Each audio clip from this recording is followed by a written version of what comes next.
Good morning, primary class. This is Miss Daniela with your Friday lesson in our story, God Prepares a Deliverer. But first, we'll do our memory verse.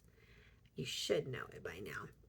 I will be with your mouth and teach you what you shall say. Exodus 4, verse 12. I will be with your mouth and teach you what you shall say. Exodus 4, verse 12.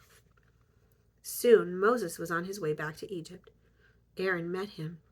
Would the children of Israel believe them? Would Pharaoh? Let's read Exodus 4:27 through chapter 5, verse 2.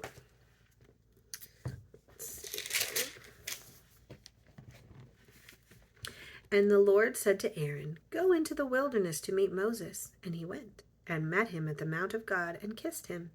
And Moses told Aaron all the words that the Lord had sent him, and all the signs which he had commanded him.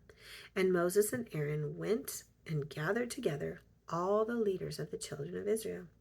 And Aaron spoke all the words which the Lord had spoken unto Moses, and did the signs in the sight of the people. And the people believed, and when they heard that the Lord had visited the children of Israel, and that he had looked upon their affliction, then they bowed their heads and worshipped.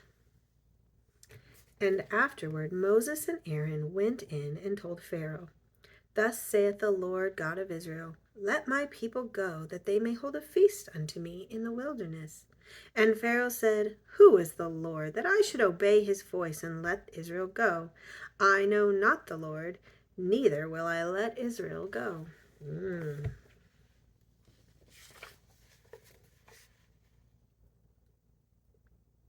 God had warned Moses that Pharaoh would be very stubborn in Exodus 3, verses 19 and 20.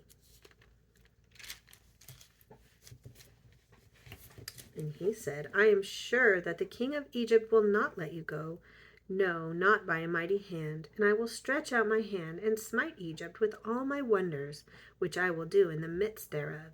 And after that, he will let you go. God knows everything, doesn't he?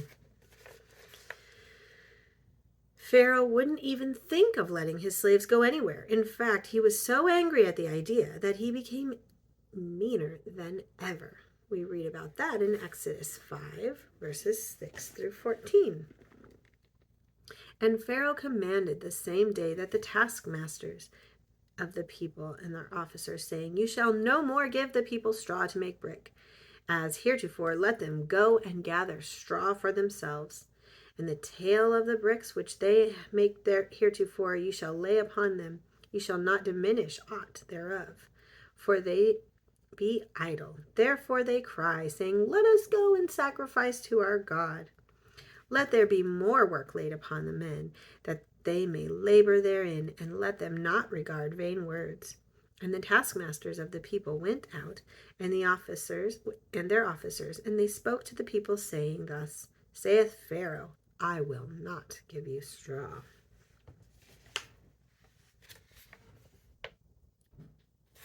Up to 14. Go ye, go get straw where you can find it. Yet not aught of your work shall be diminished. That means you can't make less bricks. You have to make as many bricks, even though you still have to go get the straw. So the people were scattered abroad throughout the land of Egypt to gather stubble instead of straw. And the taskmasters hastened them, saying, Fulfill your works, your daily tasks, as when there was straw. And the officers of the children of Israel, which Pharaoh's taskmasters had set over them, were beaten and demanded, Wherefore have you not fulfilled your task in making bricks, both yesterday and today, as heretofore? Ugh.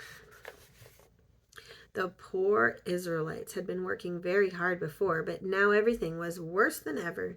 There was no way they could make the same amount of bricks every day that they had when they had to go find straw for themselves. It didn't take long for them to complain to Pharaoh, but the king wouldn't change his mind. Next, they complained to Moses and Aaron, but Moses and Aaron had only been doing what God told them to do. Now it was Moses' turn to complain. He went to the only one who could help him. What did he say in verses 22 and 23? Moses returned unto the Lord and said, Lord, Wherefore hast thou so evilly entreated this people? Why is it that thou hast sent me? For since I came to Pharaoh to speak in thy name, he hath done evil to this people, neither hast thou delivered thy people at all. God reminded Moses of how powerful he was. He had kept his promises to Abraham, Isaac, and to Jacob, and he would keep his promise to free his children of Israel too. In the end, Pharaoh and everyone would know that there is only one true God, and that there is nothing impossible for him to do. Think about this. Is it always easy to keep trusting God when everything seems to go wrong? Is it the only safe thing to do? Abraham, Isaac, and Jacob found that it was. Let's always remember their story and choose to trust as they did.